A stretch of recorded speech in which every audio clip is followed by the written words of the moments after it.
Muchísimas gracias por acompañarnos hoy en este espacio. Hace aproximadamente un mes inauguramos la exposición temporal El oficio de la encuadernación, folios y cubiertas, que ustedes pueden visitar en el hall del segundo piso de este museo. Muy invitados, por supuesto, a quienes no la hayan visto todavía.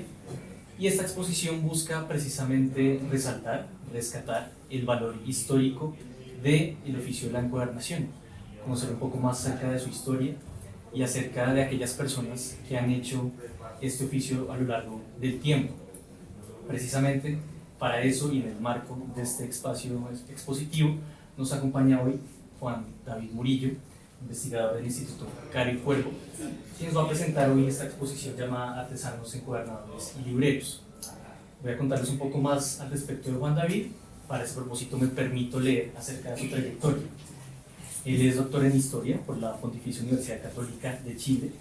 Actualmente se desempeña como profesor investigador del Instituto Caro y Cuervo, donde además coordina la maestría de estudios editoriales.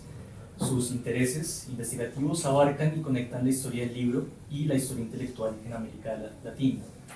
Ha sido coeditor de Lectores, Editores y Cultura Impresa en Colombia, siglos XVI-XXI, del año 2018, publicado por la Universidad Jorge Tadeo Lozano, y coautor de Historia de la Edición en Colombia, 1738-1851, publicado por el Instituto Caro y Cuervo en el año 2017. Actualmente prepara el libro Conexiones Libreras, una historia transnacional del libro en América Latina, 1870-1920, resultado además de su tesis doctoral. Así que Juan David, muchísimas gracias por acompañarnos hoy. Los dejamos entonces con su ponencia, Artesanos, Encuadernadores y Libreros. Muchas gracias. Muchas gracias, Luis Felipe. Buenas tardes a todos y todas las que nos acompañan en esta ocasión y a quienes nos van a ver luego de manera indiferida.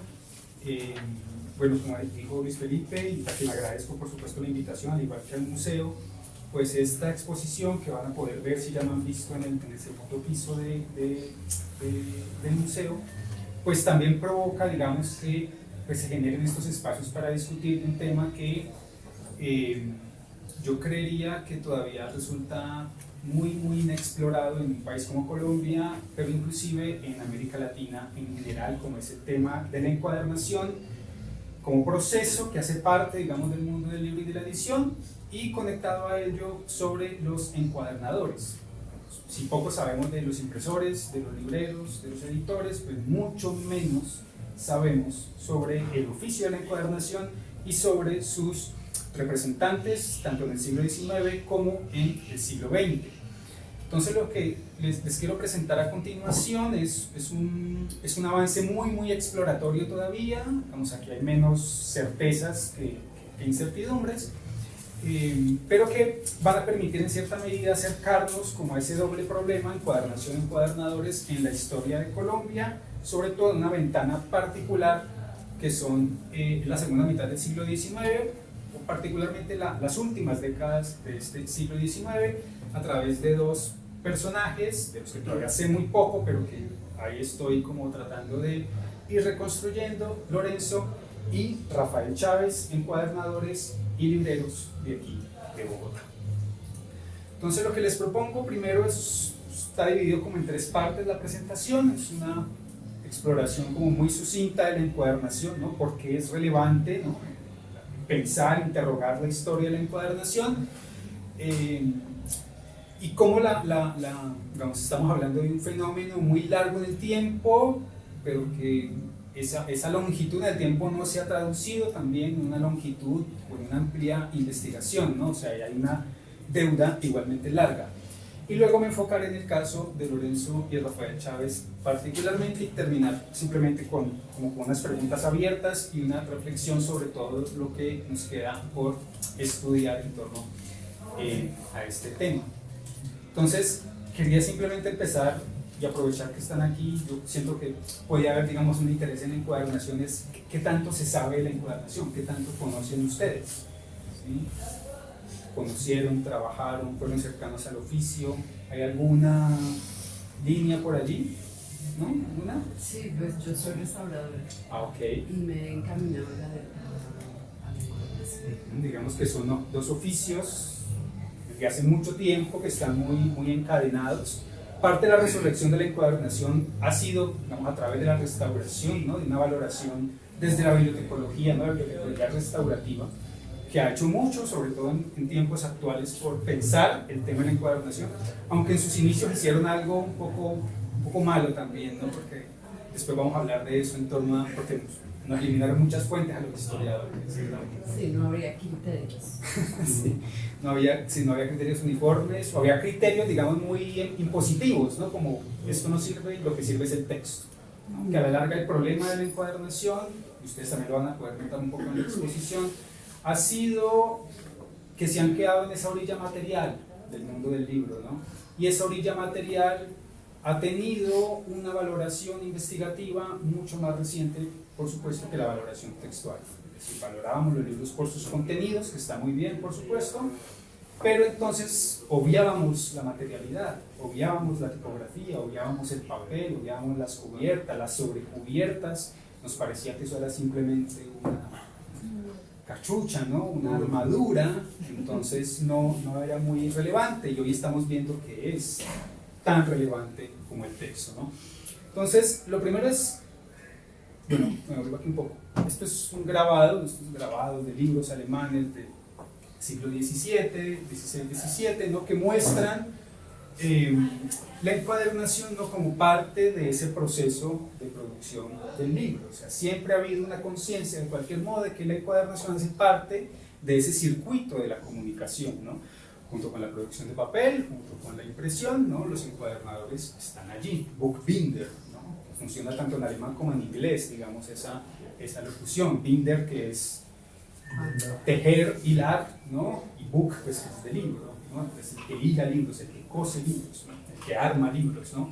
Buchbinder, de hecho, es un apellido común en el mundo alemán, en el mundo anglosajón, igual que libreros, por ejemplo, ¿no? Encuadernador en español sí no es tan común como apellido, pero capaz existe en algún remoto lugar por allá de la península. David encuadernador. Sí, puede haber. Entonces, ha habido siempre esta conciencia, ¿no? de la pertinencia, de la relevancia de la encuadernación, y eso ha hecho que exista en cierta medida una bibliografía o unos campos de conocimiento que nos han permitido acercarnos a este fenómeno, a este proceso, a esta práctica, ¿no? Entonces, si se hace un recorrido sobre toda esa bibliografía que nos informa sobre la encuadernación, vamos a encontrar manuales técnicos, eso es quizá lo que más ha habido, sobre todo a partir del siglo XIX con la industrialización de la práctica. Entonces, lo que encontramos en bibliotecas son mucho manual de cómo encuadernar, ¿no? Y eso mucho informa, ¿no? Sobre el oficio, sobre los tiempos del oficio, sobre las herramientas que se utilizan, los recursos, las tecnologías, etcétera, etcétera. En algunos lugares de Europa también hay avances biográficos importantes de actores célebres, ¿no? O de casos célebres. Por ejemplo, la oficina plantiniana en Amberes, que era un gran establecimiento de impresión, de edición, pues tenía un área de encuadernación, y eso está más o menos bien estudiado, ¿no? A través de la biografía de aquellos que trabajaron allí. Esas imprentas, digamos, tan añejas han conservado archivos, entonces también ha permitido documentar muchos elementos. Otra línea, otro campo de conocimiento que ha contribuido mucho al estudio de la encuadernación tiene que ver con una mirada más de índole artística, ¿no? O sea, hoy sabemos mucho de las encuadernaciones artísticas, de cómo se hacían, de su valor incluso monetario, y ese tipo, digamos, de producción nos ha permitido entender mucho las taxonomías, ¿no? La diversidad de formas de encuadernación, ¿no? Que si es tipo carolingio, que si es tipo románico, orlado, con yo no sé qué, etcétera, etcétera. Entonces eso está muy bien documentado y son casi documentos de guía, ¿no? Para las casas de subastas, para los coleccionistas, etcétera. Y ese campo de conocimiento ha contribuido mucho también a un campo de experticia, de erudición, que es el de la bibliofilia, donde quizás encontramos uno de los conocimientos más perfeccionados en torno al reconocer una encuadernación, ¿no? O sea, expertos que a veces solo con el tacto pueden identificar de dónde es la piel del libro que está encuadernado, ¿no? Si está usando oro o ¿cómo se dice? Sí, cinta o mascarilla de oro, no recuerdo ahorita el concepto, laminilla de oro, etc. Entonces, digamos que hay todo un conocimiento allí también importante. Y como mencionábamos con la asistente la bibliotecología restaurativa, que en su momento también atendió este elemento, no de la mejor forma, pero que hoy está, digamos, en cierta medida profundizando, capacitándose para restaurar formas de la encuadernación de la antigüedad, ¿no? Entonces, estos campos de conocimiento han contribuido mucho en torno a lo que sabemos hoy de la encuadernación y digamos que nos han aportado alguna suerte de generalidades en torno a ese mundo. Generalidades como la encuadernación precede al mundo de la imprenta, ¿sí? Es decir, la encuadernación hace parte del mundo de la cultura escrita, del libro manuscrito. Ya se encuadernaba antes de Gutenberg, ¿cierto? Es decir, es una tecnología, un proceso, una práctica muy anterior. De origen árabe, eso también está, hay consenso en ese sentido. De hecho, el mundo árabe en conexión con el mundo asiático también, ¿no? Hoy hay estudios muy serios, muy complejos, que identifican el tipo de encuadernación de libros manuscritos europeos, los escanean con láser por todos los lados y determinan, digamos, el tipo de cosido, perdón, o de cómo están configurados los nervios, ¿no?, de los libros. Y a partir de eso pueden decir, esto lo hizo alguien ubicado en Persia.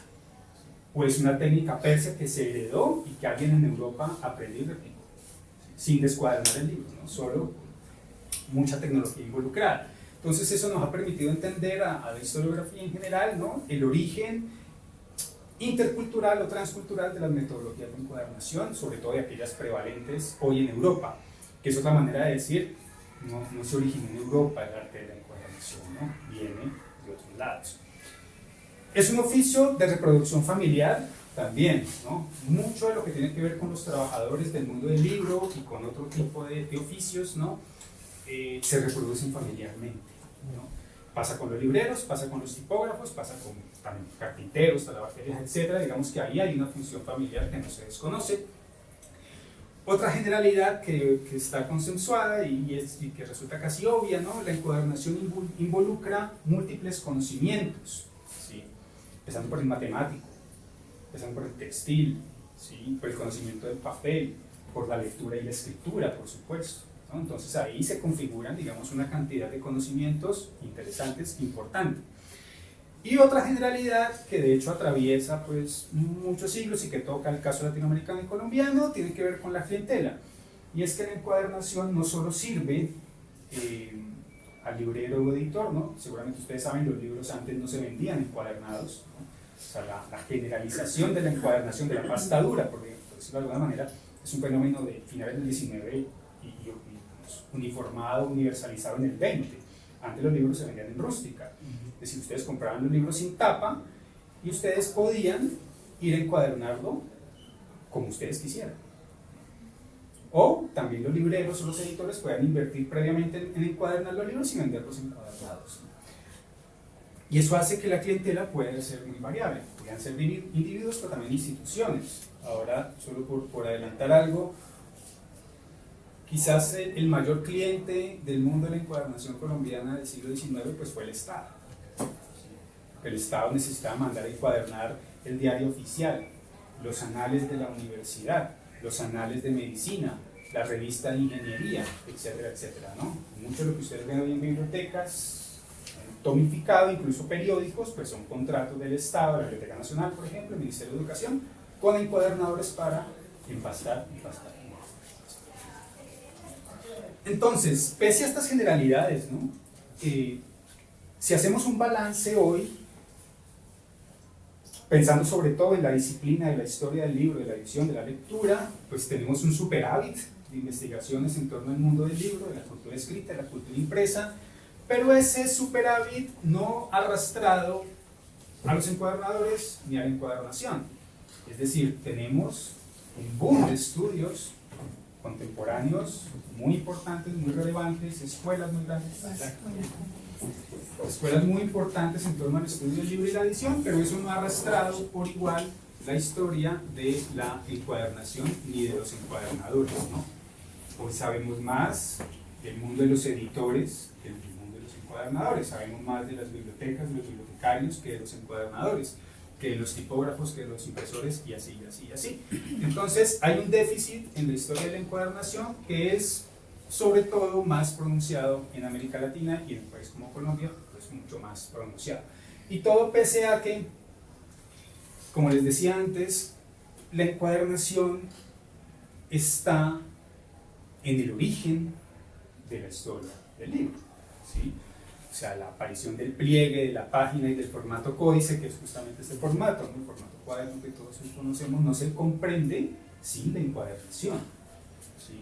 No se comprende. O sea, la encuadernación, el cambio, digamos, el giro técnico, es que permite salir del papiro, del rollo, digamos, del volumen, ¿sí? Es eso. ¿Son los dos? O sea, rollo y este, ¿no? Antes hay tablillas de madera, de piedra, digamos, todo el universo, y no, pues te imagines, pero claro, en términos del libro como objeto móvil, pieza con el bueno, hojitas, papiro, volumen en piel, ¿no? Ya el pergamino, digamos así, y el pergamino ya el cambio al códice, que es el gran salto, digamos. Hoy inclusive el libro digital, partes algunos se leen en formato códice, otros se leen en formato rollo, ¿no? PDF, por ejemplo, está bajando, ¿no? Eso es volumen, en cierta medida. Pero entonces, pese a esto, esto es una frase de Ana Hutch, que es una profesora brasileña, autora de este libro, que si les interesa lo pueden encontrar ya aquí en Bogotá, se llama Panorama de la Encuadernación, de Ana Hutch, es parte de una pequeña colección que se llama Breve Biblioteca de Bibliología, producida por varias universidades latinoamericanas, entre ellas la Universidad de los Andes, y ella tira esta frase que me pareció muy buena traer la colación, dice: la encuadernación cuenta con un estatus genealógico y tecnológico singular en la historia del libro, pues inaugura un sistema técnico nuevo, ¿no? El códice en oposición al volumen, ¿no? Entonces, aún pese a esto, de nuevo, es muy poco lo que la historiografía ha pensado, ha interrogado del mundo de los encuadernadores y de la encuadernación como oficio en general, ¿no? Pero si dejamos de lado el oficio, la técnica, que es muy relevante, y pensamos en la gente, pues las preguntas pues siguen sin respuesta, ¿no? O sea, ¿qué hay de esta gente? O sea, ¿quiénes son? Pues un grabado también alemán, siglo XVII creo que también, perdón que no les puse a todos como los pies. O sea, si poco sabemos de cómo se ha reproducido el oficio, ¿sí? Pues mucho menos sabemos de sus oficiantes, ¿no? De sus herramientas, de sus técnicas, de sus hogares, que también vivían, de si la encuadernación podía ser, por ejemplo, una forma de ascenso social en el mundo del comercio, de cómo conseguían sus herramientas y las fabricaban ellos. O sea, ¿qué hay de esa gente, ¿no? ¿Dónde vivían? ¿Dónde estaban sus establecimientos, ¿no? Entonces, es un cuerpo social, parte de los trabajos del mundo del libro, del que sabemos hoy pues muy poco, pese a que tienen, digamos, un peso o un lugar muy fuerte en la tradición cultural en el mundo occidental, ¿no? Por ponernos solo en ese ámbito, ¿no? Entonces, sabemos con toda la certeza que ha sido un intermediario clave de la literatura y de la lectura, con certeza. Sabemos que es parte del circuito de producción y recepción del mundo impreso, con toda certeza, pero sigue siendo un personaje, un grupo particularmente desconocido o eludido, ¿no? Eso es lo otro, ¿no? Una cosa es que uno no encuentre fuentes para estudiar, otra cosa es que uno las encuentre, pero prefiere estudiar otra cosa, ¿no? Entonces, seguimos como con ese interrogante, ¿no? Entonces, entre todo lo que desconocemos, que es mucho, podemos pensar simplemente cosas como muy genéricas. ¿Cuántos había en una ciudad como Bogotá en la década de 1870? No lo sabemos. Si pensamos en la dispersión geográfica, bueno, ¿cuántos había en Bogotá? Pero bueno, había más en otros lugares. ¿Cuántos había en Cartagena? ¿Cuántos había en Ocaña? ¿Cuántos había en Palmira, en Popayán? ¿Sí? Entonces tampoco tenemos como un censo, digámoslo así, a nivel nacional de cómo ha evolucionado ese oficio. Si no tenemos eso, no tenemos los nombres de la gran mayoría en muchos casos. ¿Conocemos sus problemas? Menos. ¿Conocemos todas las técnicas que utilizaban? No las conocemos todas. Uno puede asumir que había ciertas técnicas generales, por ejemplo las heredadas de las técnicas españolas. Los manuales españoles eran los que más circulaban en el siglo XIX junto con los franceses, entonces podía haber, digamos, unas técnicas allá aflorando. Desconocemos las dinámicas económicas del oficio en buena medida, digamos, eso está por estudiar. Desconocemos sus clientelas específicas, ¿no? No todo el mundo podía pagar la encuadernación de su biblioteca personal, por ejemplo. De allí que el Estado fuese tan protagonista, ¿no? Tan necesario y tan protagonista para el mundo de la encuadernación. Estas imágenes, por ejemplo, que les traigo aquí, pues, lo otro que muestran, digamos, de estos espacios es el universo colectivo, ¿no? Cuando uno piensa en un taller de encuadernación, pues no es una sola persona. En el video que van a ver de, ¿cómo se llama? Nelson Martínez, que es un encuadernador vigente de aquí de la ciudad, él dice en algún momento, antes yo tenía más de 20 trabajadores, ahora estoy solo, ¿cierto? Bueno, aquí hay un poco de gente, y si ustedes ven, les muestro algún censo, ¿no? De los pocos que se hacían en Bogotá en el 19, pues aparecen encuadernadores en nombre de alguien, pero pues ese es el dueño del taller, el jefe del taller de encuadernación, pero eso me está ocultando unas 5 personas por lo menos más que también encuadernaban y que no sabemos su nombre. Entonces, todo este preámbulo un poco para llegar a los dos tipos de los que les reitero, ¿no? Todavía no sé mucho, es un trabajo en reconstrucción, pero no dejan de ser figuras pues, muy relevantes pues, a mi juicio, al igual que otros muchos de sus pares. Y que, digamos, cargan protagonismo en esta presentación de parte mía, no porque hubiesen tenido una posición jerárquica por encima de los demás, sino simplemente porque he encontrado más información de ellos que de otros. Pero pues tampoco es que lo haya buscado también, pues, o sea, me falta tiempo para meterme allí el cuento. El caso colombiano. Como ustedes saben, en Colombia, en lo que era el nuevo Reino de Granada, pues la imprenta llega tardíamente en comparación al Virreinato de México, en comparación al Virreinato del Perú. Acá llegó casi en la medianía del siglo XVIII, tuvo un largo, digamos, proceso de aclimatamiento, sus primeros usos fueron muy privados de la orden jesuítica y no vino a reventar, digamos, hacia afuera, hacia el espacio público, sino hacia finales del XVIII. Y con producción periódica particularmente, calendarios, algunos boletines, etcétera, etcétera. Esa producción importante para nuestra historia cultural, pero pues intrascendente en términos de mercado del libro o del mundo, del universo de los lectores del periodo. Eso quiere decir en cierta medida que el oficio de la encuadernación, digamos, por inferencia, pues también llegó tardíamente, ¿cierto? Muchas de las bibliotecas que tenían aquí, ¿no? Que se leían aquí en el Nuevo Reino de Granada, se traían desde Europa completas, algunas encuadernadas, otras no tanto, pero pues así se resguardaban. Entonces, eso ya nos hace que, en buena medida, si pensamos la encuadernación como oficio constante, estable, en un lugar como el Nuevo Reino de Granada, posterior Colombia, pues tenemos que situarnos sobre todo en el siglo XIX. ¿Sí? Eso no quiere decir que hacia final del XVIII hubiese gente que pudiese encuadernar, es muy probable que pudiese encuadernar, ¿cierto? Pero el oficio como un oficio estable, constante, con proyección en el tiempo, solo se logra post-independencia, una vez que hay suficiente, digamos, infraestructura tipográfica en diferentes lugares del país que estabiliza, que hace frecuente la producción de periódicos, la producción de efímeros y posteriormente o gradualmente la producción de libro impreso, ¿no? Pequeños folletos y un poquito más voluminosos. Y ese fenómeno empieza a despegar en el Nuevo Reino, en Colombia, ya de la década de 1820 en adelante, y de una manera mucho más estable y mucho más clara ya es en la segunda mitad del siglo XIX. Es decir, uno podría pensar que el oficio de la encuadernación, si bien pudo haber existido previamente, es sobre todo en la segunda mitad del siglo XIX el momento en que pudo aflorar, porque tenemos una comunidad, una sociedad que lee más habituada al mundo impreso, que colecciona, ¿sí? Piensen, por ejemplo, no sé si ustedes conocen el caso de Anselmo Pineda. ¿Les suena Anselmo Pineda? No, ¿quién es? Anselmo Pineda fue un coronel de las guerras de independencia, bogotano, creo que era Anselmo Pineda, que se le metió algo en la cabeza en algún momento y fue coleccionar todos los documentos impresos que se le atravesasen, fueran hojas sueltas, libros difamatorios, panfletos, efímeros, periódicos también, anuncios de prensa, etcétera, etcétera. Gracias a ese tipo, aquí se ha hecho historia política del siglo XIX, porque todo lo conservó él. Una pregunta, ¿luego dónde reposa eso? En la Biblioteca Nacional. Ah. Sí. En algún momento él tiene una colección tan grande que la regala parte al Estado colombiano, y le quiere comprar eso, no hay plata, bueno. Pero gracias pues a la providencia, no sé, eso terminó en la Biblioteca Nacional y es un tesoro, digamos, que tenemos hoy los investigadores. Porque nadie recopilaba, o sea, uno podía coleccionar libros, podía coleccionar periódicos, pero nadie te coleccionaba hojitas sueltas, panfletos y todo.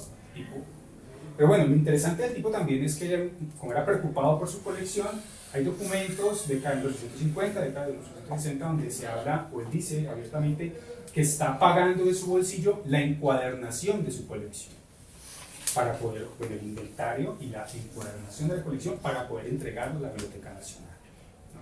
Entonces ahí tenemos, digamos, ya unas lógicas que están como establecidas, ¿no? Yo necesito encuadernar para poder entregar una colección y no entregarla suelta, dispersa. La encuadernación facilita el procesamiento de la información, ¿no? Y es un tipo como Anselmo Pineda lo tenía muy claro. Entonces el 19 es por eso nuestro espacio, digamos, de concentración. Repito, no desconociendo que previo a este periodo hubiese práctica de encuadernación muy probablemente en América y por supuesto en el norte de Canadá también. Que nos centremos entonces en la segunda mitad del siglo XIX quiere decir algo adicional, y es que también es un contexto ya a nivel global donde la encuadernación está cambiando, o sea, donde estamos pasando de una producción muy similar a estos grabados que ustedes vieron antes, ¿no? El señor con el bastidor de hilo, ¿no? Una cosa muy artesanal, ¿sí? A una dimensión más industrial. ¿Sí? Así como las imprentas se industrializan en el 19 porque les ponen energía a vapor, rotativas, y eso empieza a producir no sé cuántas hojas por hora y cada década produce más hojas por hora, etcétera, etcétera, pues la encuadernación también tiene una innovación, un salto tecnológico en el 19. Y el papel. La producción de papel también, ¿no? Se industrializa casi todo lo que tiene que ver con el aparato de libro.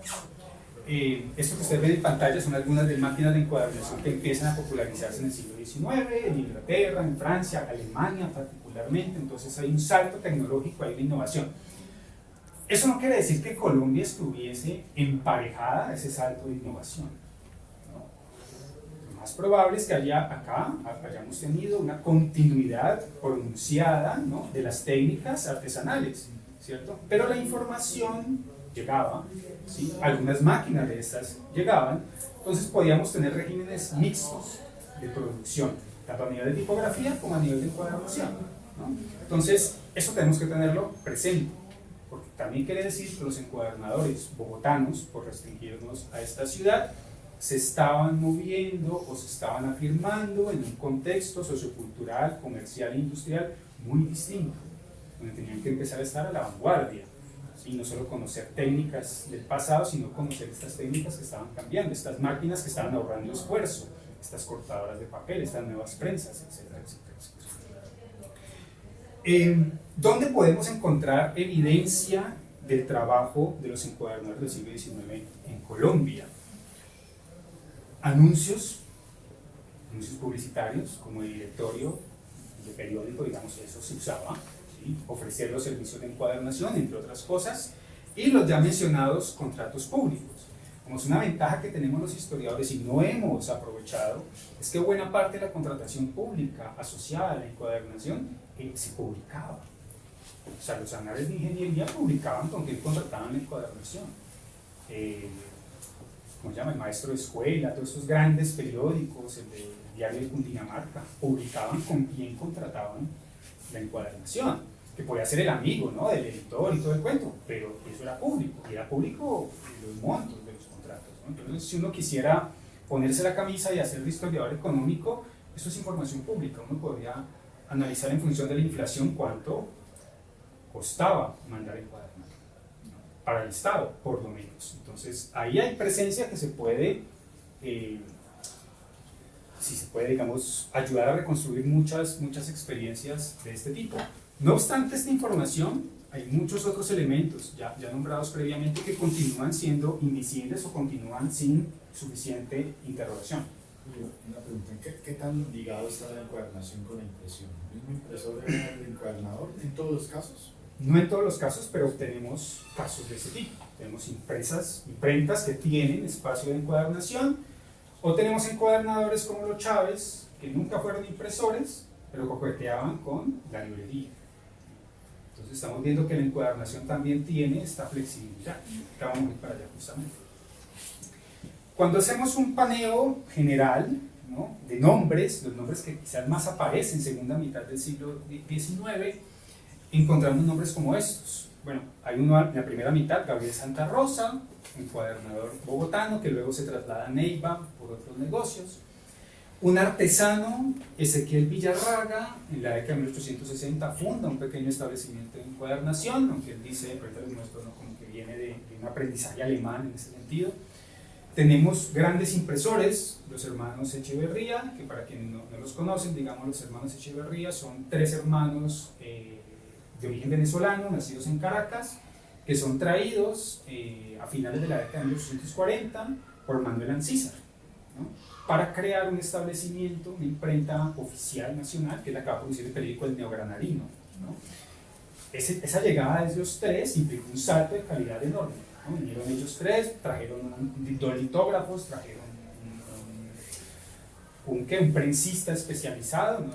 Los hermanos Echeverría tenían un local con todos los servicios ofrecían, menos el de librería, aunque también vendían libros, pero nunca se pusieron librería. Y tenían, digamos, una buena oficina de encuadernación. Otro impresor muy notorio a lo largo del XIX, Fernando Pontón, tuvo una carga muy grande de contratos estatales y él también ofrecía los servicios de encuadernación. Entonces, cuando encuentra, digamos, los contratos públicos, aparece por imprimir y por encuadernar, ¿no?, repetidamente. Tenemos otras figuras ya hacia final del siglo, un negocio que tuvo dos socios, Isaac Vargas, José Gregorio Hernández, y hacia final del siglo también Evaristo Enciso, que traspasa al siglo XX con su establecimiento, ¿no?, y Lorenzo Chávez, del que ya vamos a hablar. Aquí hay algo especial, ¿no?, en este momento de finales del siglo XIX, y es que también tenemos un cambio relevante en el mundo de la encuadernación, y aunque no me voy a meter por ahí, hay que mencionarlo, y es que llegan los salesianos, ¿sí? Vuelven los salesianos a Colombia, y eso va a implicar un punto de partida a la profesionalización del oficio, ¿sí? Porque los salesianos, ¿alguien estuvo aquí con los salesianos? Un principio sobre los salesianos. Digamos que los oratorios, Don Bosco fue un gran propagador de la prensa, Juan Bosco, uno de los salesianos. Entonces él creó una imprenta en Turín, digamos que ahí viene la tradición de que todas las casas salesianas esparcidas en el mundo tengan su taller de encuadernación, y de imprenta de encuadernación, que se produzcan libros y folletos en torno a la pedagogía y la moral. Digamos que lo que ellos hicieron fue traer la tradición, digamos, que tenía el oficio en Italia, traerla aquí para instalarla en la Escuela de Artes y Oficios que se fundó en 1890 en el León 13. Exactamente. O sea, la orden salesiana es una orden, históricamente hablando, muy nueva, muy fresca, del 19, y además está permeada por la industrialización, ¿no?, y por el aprendizaje y la formación.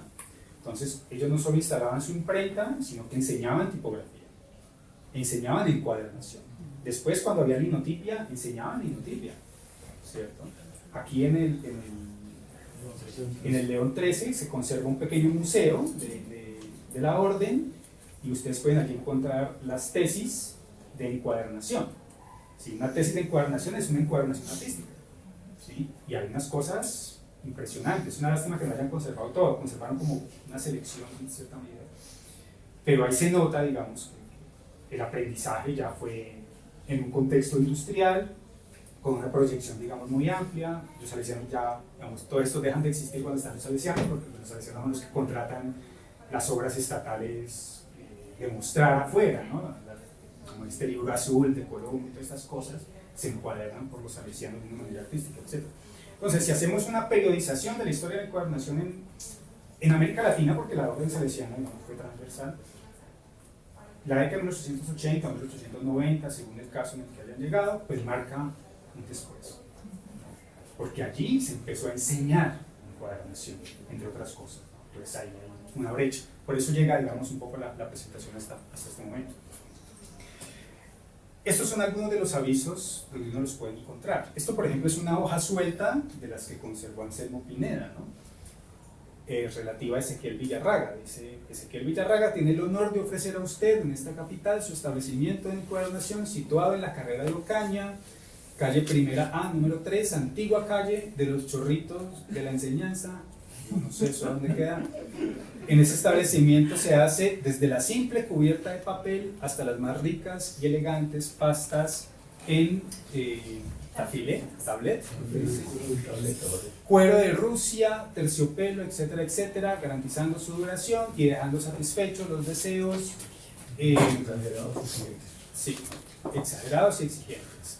Habiendo aprendido el que suscribe el arte de la encuadernación con un afamado artista alemán, se atreve a asegurar que en la actualidad no hay en esta ciudad quien pueda competir con él en la elegancia, finura y duración de las pastas. Los precios relativamente al trabajo son fabulosamente módicos y la exactitud verdaderamente especial. Bogotá, noviembre del 64, firma Ezequiel Villarraga. Digamos, lo malo de esto es que es muy difícil comprobar, ¿no? Porque, digamos, hay formas en las que uno podría encontrar indicios del trabajo de Villarraga, pero hoy en día, dadas las condiciones que tenemos, ¿no?, es muy difícil determinar quién encuaderna qué.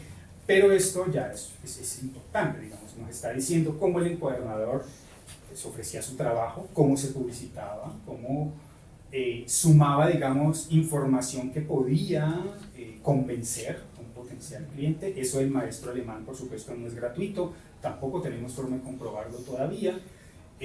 No sé si es un maestro alemán que llegó a Colombia o este man viajó, no sabemos, ¿sí? Pero es muy interesante, es una hoja suelta que si no fuese por Anselmo Pineda mencionado, no sabríamos, ¿no?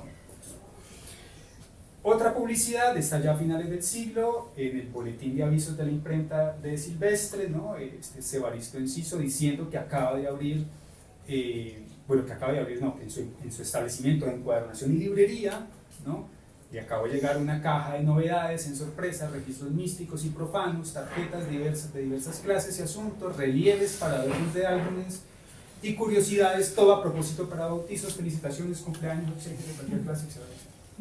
Que es otra cosa que se nos olvida a veces interrogar, ¿no? Si ustedes van a Argentina hoy, inclusive Chile, en algunos lugares librería, dice librería, digamos, un establecimiento se llama librería, pues ustedes van a ver y no venden libros, es una papelería, pero tiene el rótulo de librería. ¿Por qué? Porque también fueron dos tipologías, ¿sí?, que anduvieron juntas por mucho tiempo, y la encuadernación coqueteaba también con la papelería, ¿no? Digamos, a verlo con Lorenzo Chávez pasaba un poco lo mismo, ¿no? O sea, no solo se dedican a encuadernar y no dependen necesariamente de la encuadernación, también se nutren, también son comerciantes de papel, importadores, ¿no?, de esquelas, de todo este tipo, digamos, de elementos que ayudan a diversificar, ¿no?, que dan cuenta de los múltiples consumos culturales de los habitantes de una ciudad. ¿Dónde más encontramos indicios de esta gente? Lo que vendrían siendo los almanaques, guías de forasteros, ¿no?, los precedentes de los directorios, ¿no?, telefónicos. Pero que, como les decía anteriormente, solo nos están mostrando una imagen, ¿no? Nos muestran una fotografía no siempre exacta. Esta lista, por ejemplo, que es del Almanaque de Bogotá, del 66, ¿no?, tiene su lista de litografías, su lista de fotografías de la ciudad, librerías de libros extranjeros, y encuadernaciones me aparecen 4 personas. Francisco Torres Amaya, que también es, bueno, aquí no sale, pero también es impresor. Lorenzo Chávez, del que vamos a hablar un poco más ahora. Villarraga, que ya mostramos, de la calle Ocaña. Y Daniel Boada, que también era impresor, ¿no? Entonces, 4 en un contexto de los 60, por supuesto no son los únicos encuadernadores que hay en la ciudad. Puede haber el doble o el triple, pero pues esta fuente igual pues es orientativa. Por lo menos nos ayuda a ubicarlos en el mapa, ¿no? No alcancé a hacer eso, pero me hubiera gustado haber hecho como la localización, porque no deja de ser interesante en términos de conocer la distribución de estos trabajadores. Hay imprentas o papelerías que también encuadernan, ¿no?, pero que no aparecen como encuadernadores, ¿no?, en los directorios, ¿no? Este es el caso, este es un almanaque, el almanaque del Bogotano, que también son publicaciones, digamos, muy informativas. Aquí aparece una publicidad de Castro Peralta, que por acá abajo dice que también comercian útiles para encuadernación, ¿no? Entonces tenemos ya una diversidad pues mayor, ¿no?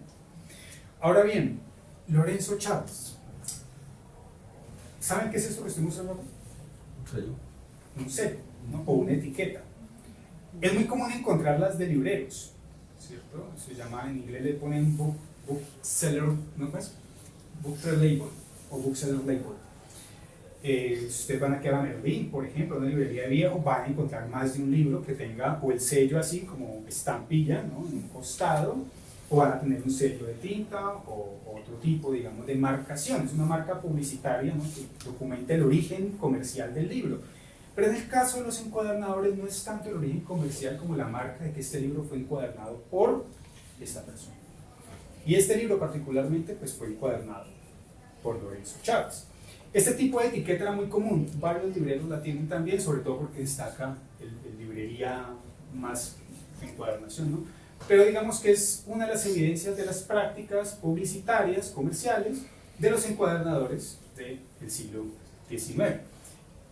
Les decía que no hay algo que yo crea que este tipo fue mejor encuadernador o duró más tiempo que los demás ya mencionados. Me interesa ahora porque hay más información, he encontrado más información de su trayectoria y esa información tiene que ver con que a su muerte se generó un expediente por causa mortuoria particularmente extenso que está en el Archivo General de la Nación. Son más de 300 páginas de expediente, ¿no? No todo el mundo cuando fallece genera un expediente de este tipo, ¿cierto? Tienen que haber pleitos para que se generen estos expedientes, pero lo bueno, digamos, de estos casos es que es un expediente que permitió sacar mucha información. Y aquí también aparece el otro Chávez, Rafael, ¿no? Que es el heredero, y quizás por eso también entiendan que hay como esa extensión. No sabemos el expediente, digamos, pues yo no he podido encontrar si se menciona su fecha de nacimiento. Sabemos que falleció a comienzos de 1869, en enero, y la causa mortuoria empieza como en febrero, ¿sí? Y se extiende a lo largo de 1879 y a lo largo de 1880. Y toda esa información nos permite no llegar a conclusiones muy grandes o muy trascendentales en torno a su vida, pero sí nos permite explorar, ¿no?, algo del mundo de los encuadernadores del siglo XIX bogotano, ¿no?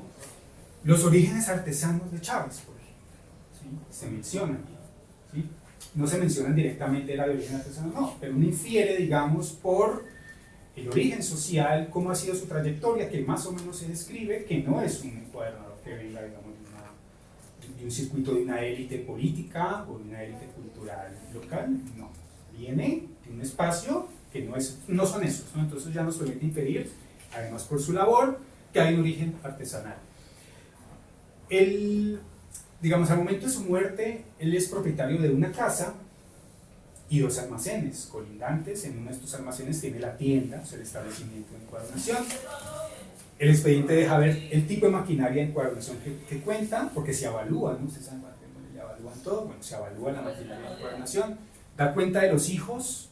Rafael Chávez es un hijo adoptivo, junto con otra chica, Daniela Chávez, adoptivos ambos, o sea, no tuvo hijos naturales. ¿Qué nos muestra también el expediente? Las deudas. Murió con 5 deudas más o menos importantes, ¿cierto? O sea, eso por un lado que nos muestra, pues nos remarca el origen, en cierta medida, medio popular, pero también nos remarca que el tipo tenía capacidad de endeudamiento, ¿no? Así que la encuadernación no era mal negocio, fuera mal negocio no te prestan, ¿cierto? Además tiene propiedades ¿para qué? Para ponerlas en juego, digamos, con el endeudamiento. Y también deja ver que el tipo tenía negocios relativamente importantes de librería, es decir, que combinaba, digamos, la capacidad de encuadernar con la movilidad comercial de libros. Lo de la casa y lo de los almacenes lo quiero destacar porque usualmente en la historia del libro, del 19 hacia atrás, es normal, o lo general, es que el librero viva en la librería, el impresor viva en la imprenta, el encuadernador viva en la encuadernación, ¿cierto? Que no tienen demás. Pero don Lorenzo Chávez vivía en un lugar y trabajaba en otro, ¿no? Y eso en términos de su origen social demuestra un ascenso, ¿sí? Su casa, de la que se apuntan, digamos, los títulos de compra de propiedad, Era una casa de tapia y teja con solar en el barrio de la Catedral, carrera Quinta al Oriente, número 29. Yo diría que eso es como Quinta Sur hoy, algo así. Los almacenes quedaban más hacia el centro, ¿no? Calle Segunda al norte, 34 y 36, 30 y 32, que es donde tiene la tienda.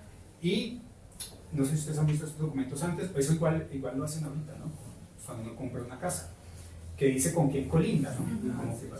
Bueno, ahí se describe con quién colinda, que es colinda con la tienda de una familia Castañeda, colinda con un señor Frutos algo, pero colinda también con un edificio Santo Domingo al que hoy llaman universidad, dice el expediente. ¿Alguien sabe cuál es? Edificio Santo Domingo. Hoy debe estar demolido. Claustro, ¿no? Puede ser el claustro de Santo Domingo, que le llaman universidad porque funcionó como colegio. Puede ser eso, ¿cierto? Y eso es algo que es interesante porque también nos marca continuidades, o sea, muy asociadas a la historia de cómo se mueve el mercado del libro en un centro urbano, ¿sí? Históricamente la librería, las imprentas han estado cerca de las universidades, o sea, en Londres, en Madrid, en Salamanca, en Bogotá. ¿Sí? Hoy por hoy, pues todavía hay papelerías que encuadernan tesis por aquí, ¿no? Uno entra acá y está todavía lleno, ¿no? Entonces eso nos remarca esa relación del establecimiento con la educación, ¿no? Que es algo que también tenemos que empezar a interrogar más a fondo. Las deudas. Tenía deudas con personas naturales de aquí de Bogotá, con Rafael Burdón y Victoria Burdón, que son hijos, por lo menos Rafael, no sé si Victoria es esposa de Rafael o es hermana, de Jacques Burdón, que es uno de los naturalistas científicos que se traen, digamos, de Europa durante el periodo radical, un tipo especialista en entomología, y que se radicó acá y ese es el hijo, ¿no? Rafael Burdón le presta plata, tiene como tres préstamos de Burdón, que hereda Rafael Chávez luego, y tiene además créditos con 3 casas de París, 2 librerías editoriales, Chevrolet y Hachette, y con Bengoechea, que Bengoechea es como más un agente de negocio localizado en París que le servía a mucha gente en Colombia para hacer negocios con casas comerciales francesas. No son deudas muy altas, pero son muchas, ¿cierto? Pero son deudas que implican inversiones, por un lado, ¿sí? Y expansiones. Porque si yo me endeudo con los libreros de París es porque yo quiero crecer como librería. No lo hago porque sí. Cuando se evalúa la máquina de encuadernación que tiene, a mí esta descripción me pareció muy genial. Nunca se encuentran tan precisas, podía haber sido más precisa también, pero no deja de ser importante, ¿no? Además que tuvo un avalúo interesante. Dicen que él tenía un ingenio de encuadernación compuesto por los siguientes útiles: una máquina de recortar, una prensa de aprehensión de hierro, 2 prensas de hierro de madera, un cilindro de hierro de satinar, 2 cuchillas de cortar centros, no sé qué, no me queda tan claro qué es, 2 prensas de recortar de rueda, ¿sí? Cosas de este tipo, 21 fuentes de letras, ¿sí?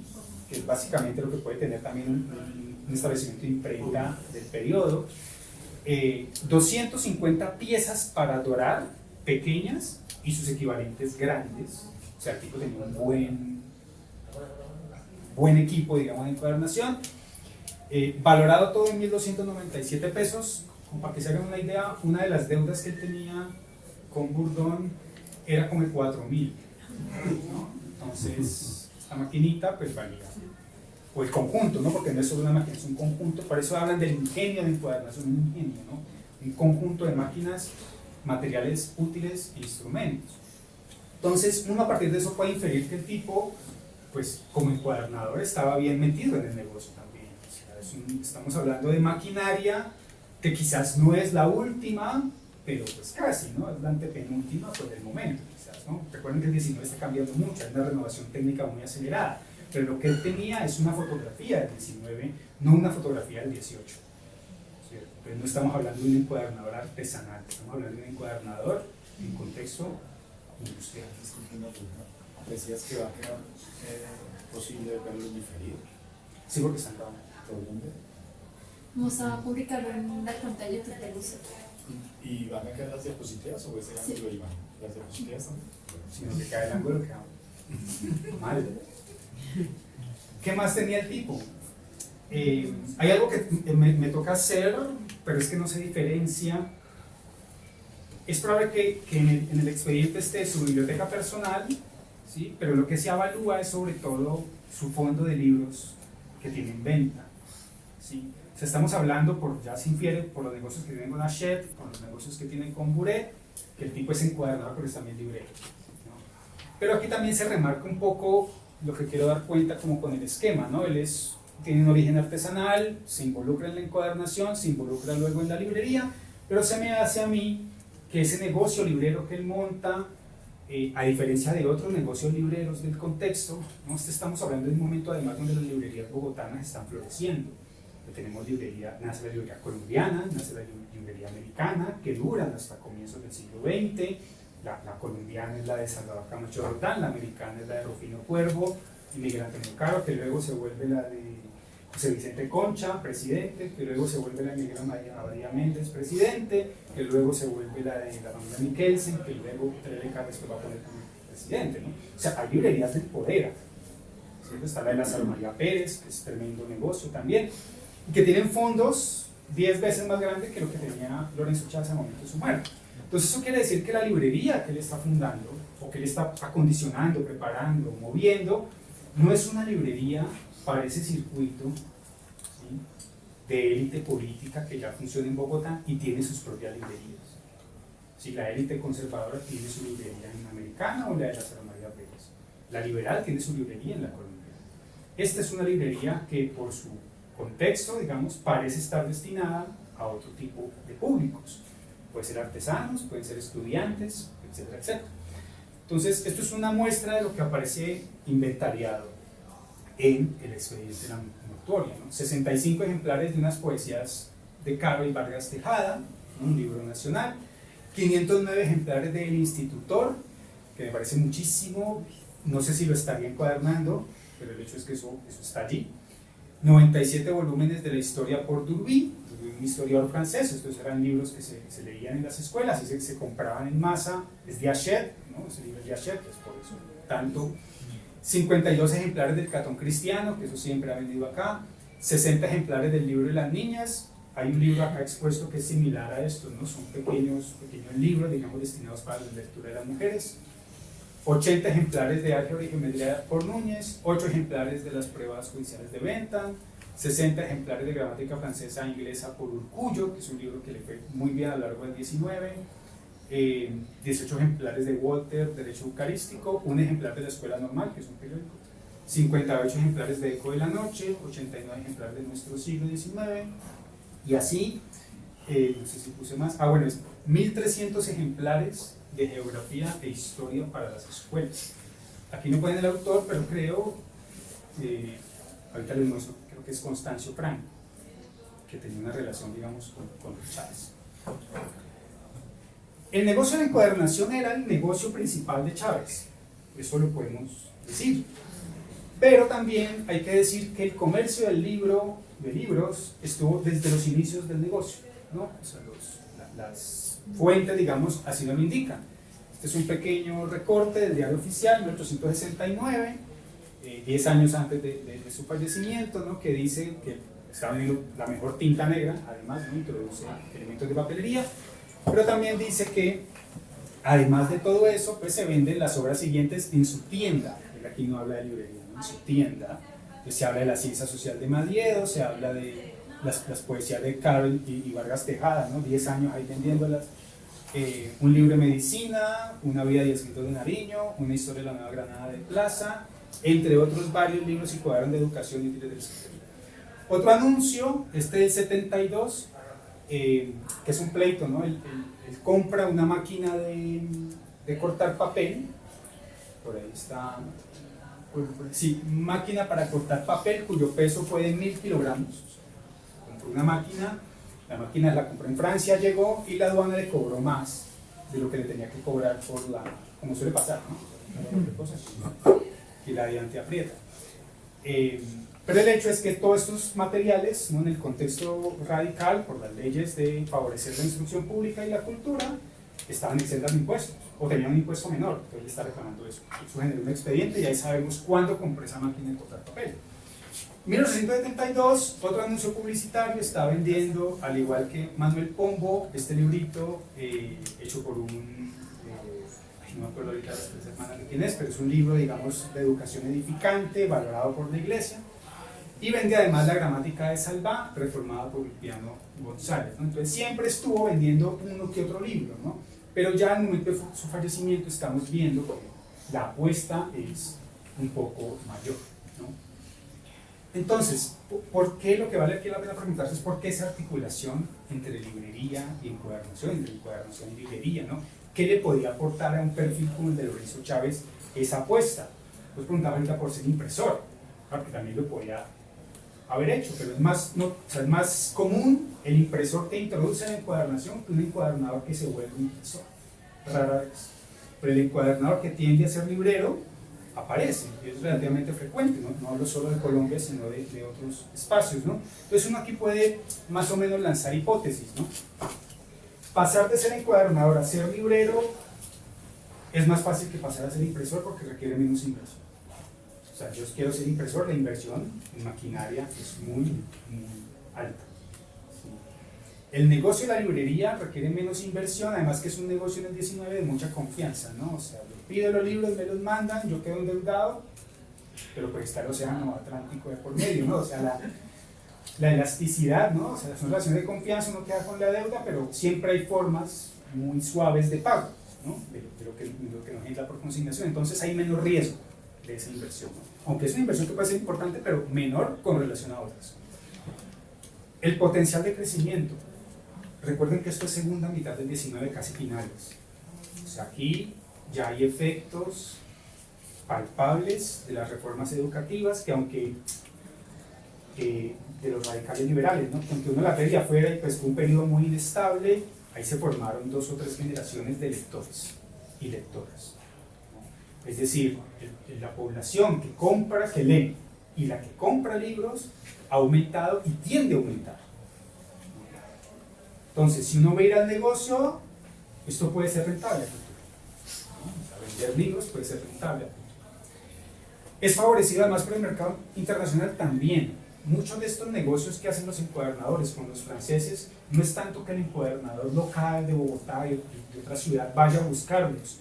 Son ellos tratando de expandirse. Son los franceses, son los ingleses, son los alemanes, buscando que agentes en todo el mundo. Entonces por eso dan también facilidades, por eso dan también más obra, por eso ponen, digamos, de su parte mucho para que se activen los negocios, porque a ellos les interesa es abrir mercados. ¿Sí? Es como los chinos de hace 20 años acá. ¿Sí? Quieren es abrir mercados. Entonces ya por eso vemos BYDs más baratos, ¿no? En carreteras como las nuestras, que no merecen un carro de esos, ¿cierto? Pero pues ahí están abriendo un negocio, ¿no? Y están dándole facilidades a las importadoras automotrices, etcétera, etcétera, ¿no? Entonces es favorecido ese giro.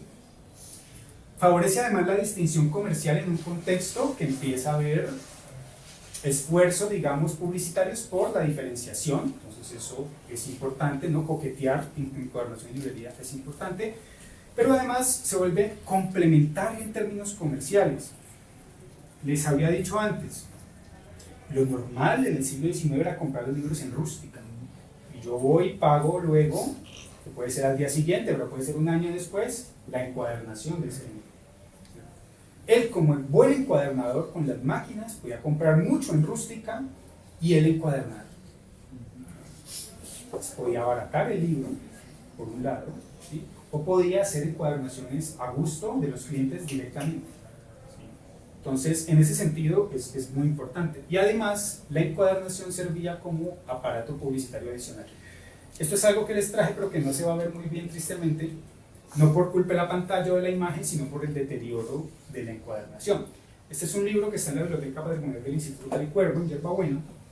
Es un catecismo, el catecismo razonado, histórico y dogmático del Abad Terú, traducido al castellano, por Urdanella, etcétera, etcétera, que hay como fotos de eso. Pero lo interesante de este libro es cuando empecé a notar la encuadernación. Esta portada, ¿sí? Ustedes ven aquí, es la cara principal del libro, es básicamente esta.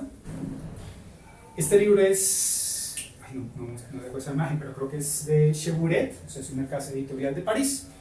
El único cambio que hay con relación a esta portada, ¿sí? a la carátula, a la pasta, es que no aparece en esta la edición francesa, sino que aparece encuadernado por, ¿no? Y aparece Rafael Chávez. Rafael Chávez, no, Lorenzo Chávez. Entonces hay un cambio en la portada, pero en la parte trasera, y esta sí se ve mucho menos, la usó Lorenzo Chávez para publicitar su taller, ¿no? Entonces no se alcanza a ver, pero él aquí está hablando, titula un par de libros y luego dice: aquí podrán encontrar en la librería, papelería y encuadernación de Lorenzo Sánchez este y otros libros, o sea, uno tiene que dañarse el ojo para verlo, pero se alcanza a notar que la encuadernación que él hace, ¿sí?, no es necesariamente una encuadernación artística o una encuadernación encaminada, digamos, a gusto del dueño. Es un tipo de encuadernación a la que él le agrega publicidad extra. Ya no solo el sellito que vimos de la esquina que marca la primera procedencia, no, la carátula completa, la encuadernación completa, adelante y atrás, es publicidad. ¿Sí? Y lo más probable es que esto haya sido común, no solo por parte de Lorenzo Chávez o Rafael Chávez quien le hereda, sino por todos los demás encuadernadores de Bogotá. El problema es que no lo sabemos. En buena medida por las decisiones que tomaron nuestras bibliotecas durante el siglo XX, ¿no? Que fue arrancar las encuadernaciones de los libros para ellos ponerles encuadernaciones que dijeran blanco, Biblioteca Luis Ángel Arango, o colección tal de Biblioteca Nacional, o y uniformarlas todas, que claro que eso queda muy bien, en el escaparate todo queda uniformado, ¿no? Pero perdemos estas fuentes.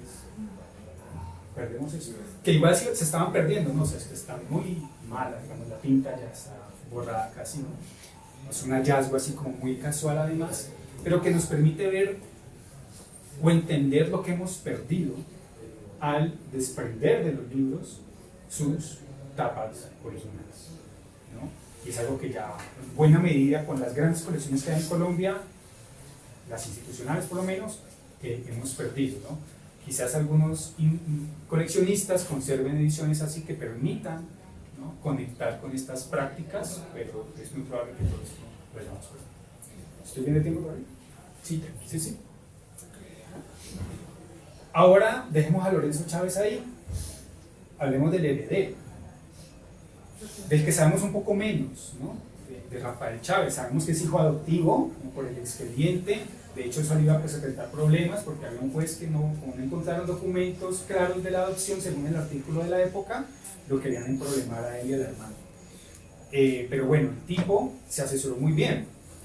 Y Rafael Chávez, pues obviamente en estos momentos ponía un abogado. Y el abogado que él pone es uno de los autores más prolíficos de ese momento en Colombia, en Bogotá, que se llama Constancio Franco.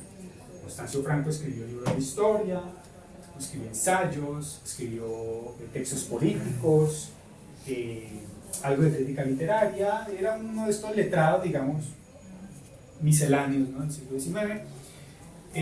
Constancio Franco. Entonces es el abogado que representa a Rafael Chávez, ¿no? Pero esa relación no solo era una relación abogado-cliente. Cuando uno mira la obra impresa de Constancio Franco, hecha por otros impresores, unos por Salamea, otros por Medardo Rivas, a muchos se les agregan extractos como este, ¿no?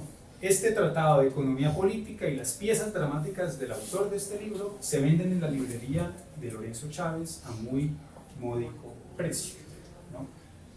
Y eso aparece prácticamente en casi todas las obras de Constancio Franco, ¿no? Pues estamos hablando de un tipo que era casi un autor de la casa, de imprimir sus obras en otros lados, pero tenía una relación muy estrecha con Lorenzo, ¿sí? Publicitaba abiertamente que sus libros se comerciaban casi que únicamente allí o exclusivamente allí. Y esa relación Rafael Chávez la va a heredar. Por lo menos como Constancio oficia, ¿no?, de abogado, no solo en este pleito del expediente, sino en uno posterior, porque Rafael Chávez queda a cargo de una menor de edad y de una finca, y luego cuando cumple su mayoría de edad la chica y se casa, lo demandan porque no les pagó, digamos, todo lo que se llamaba la curaduría del momento de la finca. Y ahí también está Constancio Franco defendiendo. Esto es, por ejemplo, dale. Me parece que el original es de Harvard University. Ah, bueno, porque este libro está en la biblioteca de la Universidad de Harvard y Google lo digitalizó. Entonces, cuando yo extraigo la portada, me llega ¿con qué? Con marca de agua de Google Books y de Harvard University. Ese también es de Harvard University. O sea, una página que se llama Google Books. Si ustedes quieren buscar libros viejos y descargarlos en PDF, ahí está. Ahí hay No, es muchos. que Google tenía un proyecto para digitalizar las grandes bibliotecas del mundo. Y con Harvard alcanzó a digitalizar como un 60%. Tiene un proyecto porque todavía está También. Pero pertenece a la biblioteca de Harvard. No, eso es libre. No digo yo, la colección terrorismo. Sí, Este sí, este tal cual, que tiene este sellito además de la librería americana, lo tienen ellos en original. Pero aquí también lo tenemos, digamos, es una copia, digamos, un ejemplar más. Cabe anotar allí los diferentes tipos de letra que curiosamente no coinciden ninguno. No. Entonces ahí comienza a manejarse ya un diseño gráfico, un tipo gráfico bien interesante. Si no tiene imágenes todavía hay... Y que es otra forma, digamos, que usan los impresores para mostrar sus fuentes. Sus fuentes. Claro, yo tengo esta, yo tengo esta, yo tengo esta, yo tengo esta. O sea, es también un catálogo, ¿no? Las portadas son catálogos de materiales. Este está un poco más homogéneo, ¿no? Casi Times New Roman, ¿no? Pero bueno, estos libros cargan este tipo de avisos, ¿no? Entonces, ahora en la librería, ya no de Lorenzo, ¿no? Del señor Rafael Chávez, antigua del señor Lorenzo, se venden las siguientes obras del infrascrito, que es todo lo que ha hecho Constancio hasta ese momento, ¿no? Entonces, pues vemos que hay un relacionamiento o un compromiso de Chávez, que yo creo que no abandona, por supuesto, la encuadernación, pero hay una inmersión también mucho más profunda en el comercio librero y en el manejo de autores locales, como Constancio Franco, que es un rasgo que a mí me parece importante, ¿no? No todos los autores, digamos, asumen ese nivel de compromiso con sus libreros, al menos en este momento no es una cosa muy constante. Otra cosa que hace Chávez que enfatiza lo que acabo de decir, ¿no? El compromiso con el trabajo librero, ¿no? O ese desplazamiento o esa complementariedad de la encuadernación con la librería. La relación que establece con estos dos. Soldevila y Curriols, no recuerdo el nombre de Soldevila, Curriols se llama Felipe. Son dos catalanes que llegan a Bogotá a finales de la década de 1870, justo cuando está falleciendo Lorenzo, y fundan la librería barcelonesa. Y por otras fuentes, digamos que no traje acá, se establece una relación muy próxima entre Chávez, Soldevila y Curriols, ¿no? En algunos documentos son socios, ¿no? En algunos libros que se publican aparecen los apellidos de los tres: Soldevila, Curriols, Chávez, ¿no? Entonces estamos viendo que él no solo conserva el establecimiento de encuadernación, sino que le está apostando ya con duro a un establecimiento librero extranjero. Lo interesante también de este caso de Soldevila y Curriols, que duraron muy poco en Bogotá, ellos se van ya en la década de finales de la década de 1880, no sé si alcanzan a llegar a durar la década en Bogotá. Es que por lo menos Curriols es uno de los que plagia a la María de Sachs. Sachs todavía está vivo, del 80 y pico, y Curriols tramita una edición de la María en Barcelona y se la trae. Vamos que eso se podía hacer, ¿cierto? Pues, y Sachs casi nunca recibió un peso por las reediciones de María a lo largo del mundo, ¿no? Pero por lo menos Colombia se lo protegía, tenía un privilegio, ¿sí? Le habían dado un privilegio desde la década de 1960, que él era el dueño de su obra y nadie le podía publicar María acá sin autorización de él. Entonces, lo que hace Curriols es ese contrato con una imprenta de Barcelona, un editor de Barcelona, y trae a comerciar a Bogotá cualquier cantidad de ejemplares de María, y Isaac se da cuenta y abre un pleito, pues. Pero Curriols era bien torcido, tiene varios pleitos. Sí, yo creo que le tocó irse. Esta librería luego queda en manos de Julián Caro, que es otro librero que se establece acá en Bogotá. Pero entonces, claro, lo que vemos de cualquier modo es esa coquetería de Chávez con el mundo del libro, con el mundo de los libreros, ¿no? Creo yo sin abandonar la encuadernación, eso está por establecer, porque era un buen establecimiento como para abandonarlo. Pero sí hay un compromiso, una inmersión mucho más profunda, ¿no? Entonces, con Rafael Chávez, a diferencia de Lorenzo, vemos ya esa transición de la que hablo, donde se evidencia, bueno, además del manejo de la herencia de las deudas, de esas relaciones con Francia, hay conexión ya directa con libreros extranjeros como Soldevila y Curriols. Mantuvo sus relaciones editoriales y sociales también previas, es decir, esta relación con Constancio Franco, es probable que con otros autores haya sido así. Amplió las clientelas, ¿no? Es decir, ya no está como encuadernador dependiente de trabajos con el Estado, sino que ya puede vender libros al Estado, pero también puede vender libros a individuos. Y pues todo eso determina en cierta medida, ¿no?, una reafirmación de ese pequeño negocio que se establece finales de la década de 1850 con Lorenzo y que va a perdurar hasta finales del siglo. No tengo evidencia de que Rafael Chávez haya atravesado con el negocio del siglo XX. La guerra de los 1000 días quebró mucha gente, mucha gente. Hubo libreros que no. José Vicente Concha de la librería americana, por ejemplo, no quebró. Pero él cerró todo y se fue, luego volvió a abrir, ¿no? Él compró esa librería porque la mamá le prestó la plata.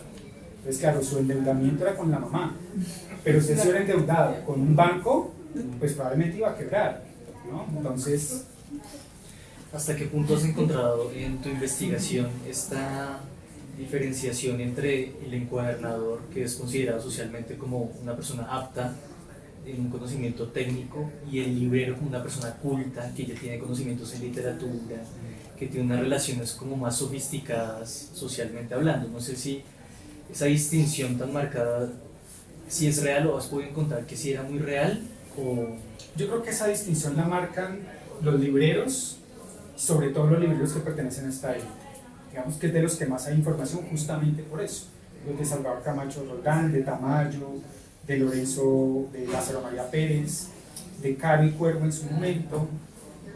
Claro, si estos tipos son los que están poniendo una librería, el nivel de confianza, el nivel de expectativa, el amplio catálogo, digamos, determinan una valoración ya casi que per se, ¿no? Claro, con Lorenzo y con Rafael hay menos indicios para decirlo, pero porque justamente hacen parte de un sustrato de librero que no es tan político, ¿no? Y en esa medida no tiene tanta pantalla. Claro, es igual difícil encontrar como evidencia ibérica que pueda comparar entre libreros, pero yo sí creo que es eso. No son los mismos libreros, que ese es un caso muy colombiano, ¿no? En otros países el comercio de librería, países de América Latina, es muy parejo, ¿no? Casi todo es de unas clases intermedias, ¿no?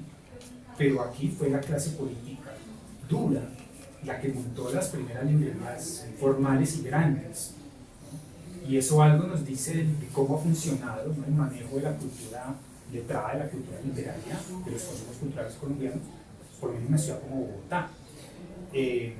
Pero nos hace falta justamente es bajar de allí, que si bajamos de ese pináculo que abastecía a otros, su mismo sector social en cierta medida, vamos a encontrar casos como este, ¿no?, donde la diferencia entre encuadernar y comerciar libros no era tan clara, porque también el público objetivo de este sustrato también es otro, ¿no? Es menos vistoso, es menos rutilante, no aparece menos en las páginas, pero se está moviendo y podemos ver que es más o menos estable, inclusive, ¿no? Entonces, es interesante.